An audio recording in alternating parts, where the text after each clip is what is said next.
کبھی سوچا ہے کہ ہماری پروفیشنل گروتھ کے پیچھے سب سے بڑی طاقت کیا ہے؟ اس گفتگو میں ہم اسی پوشیدہ طاقت کو سمجھنے کی کوشش کریں گے جو ہماری کامیابی کی بنیاد رکھتی ہے۔ اچھا، جب بھی ہم گروتھ کی بات کرتے ہیں تو ذہن میں کیا آتا ہے؟ یہی نا، گولز، ہیبٹ، اسٹریٹجی، اور ہاں، یہ سب بہت ضروری ہیں۔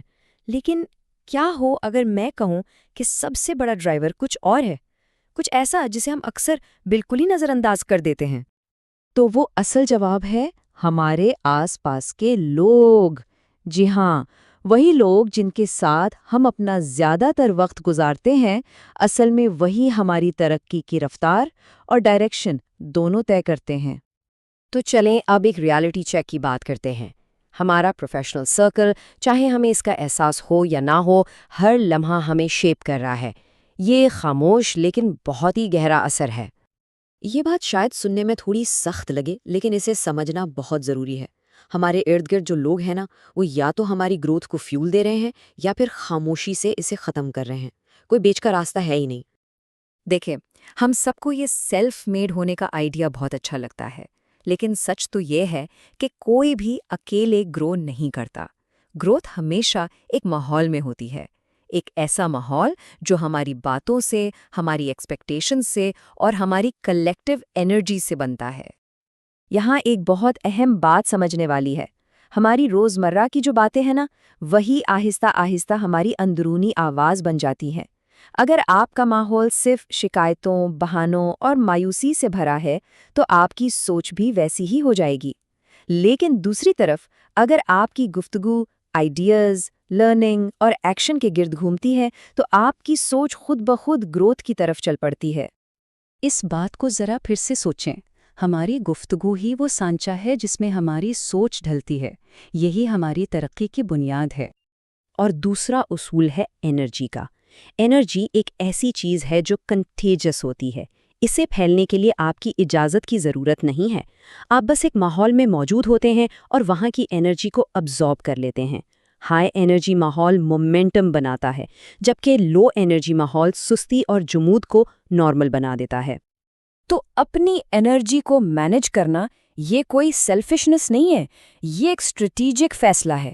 یہ اس بات کا انتخاب ہے کہ آپ نے حرکت کو جمود پر ترجیح دینی ہے۔ یہ اپنی گروتھ کو پرائیورٹی دینے کے برابر ہے۔ خود سے پوچھیں، کیا آپ اپنی توانائی کی حفاظت کر رہے ہیں؟ چلیں اب ایک اہم موڑ کی بات کرتے ہیں۔ یہ وہ مشکل انتخاب ہے جو ترقی کے لیے بہت ضروری ہے، اور یہ انتخاب ہے کمفرٹ اور الائنمنٹ کے درمیان۔ اکثر ایسا ہوتا ہے کہ ہمارے زیادہ تر رشتے یا تو پرانی دوستی کی وجہ سے ہوتے ہیں یا پھر آسانی کی وجہ سے، لیکن یہ یاد رکھنا بہت ضروری ہے کہ کمفرٹ اور الائنمنٹ ایک چیز نہیں ہے۔ جس ماحول میں آرام ملے، ضروری نہیں کہ وہ آپ کے مستقبل کے لیے بھی صحیح ہو۔ اور شاید یہ اس پوری گفتگو کا سب سے طاقتور پیغام ہے۔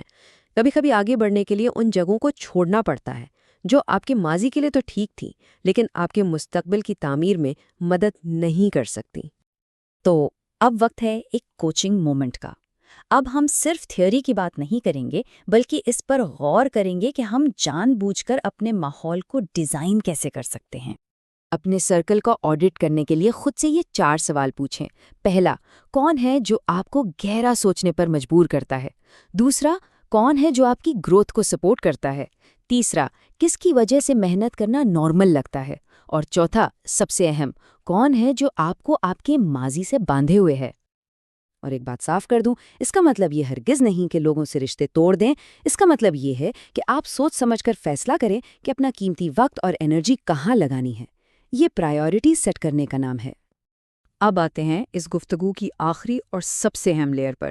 بات صرف اپنی گروتھ کی نہیں ہے، بلکہ اس سے آگے بڑھ کر دوسروں پر اثر انداز ہونے کی ہے۔ یاد رکھیں، یہ کوئی ون وے اسٹریٹ نہیں ہے۔ جس طرح آپ کا ماحول آپ کو شیپ کرتا ہے، اسی طرح آپ بھی اپنے ماحول کو شیپ کرتے ہیں۔ آپ خود بھی تو کسی کے سرکل کا حصہ ہیں نا۔ تو سوال یہ ہے کہ ہم وہ شخص کیسے بنیں جس کے ارد گرد رہنا دوسروں کی گروتھ کا باعث بنے؟ 3 آسان اصول ہیں۔ ہمیشہ کیوریوسٹی کے ساتھ بات سنیں، بدلے کی امید رکھے بغیر ویلیو ایڈ کریں، اور پرابلمز پر نہیں آئیڈیاز پر بات کریں۔ کیونکہ اصل گروتھ یہ نہیں کہ آپ خود کتنی دور تک گئے، اصل گروتھ یہ ہے کہ آپ کتنوں کو اپنے ساتھ لے کر گئے۔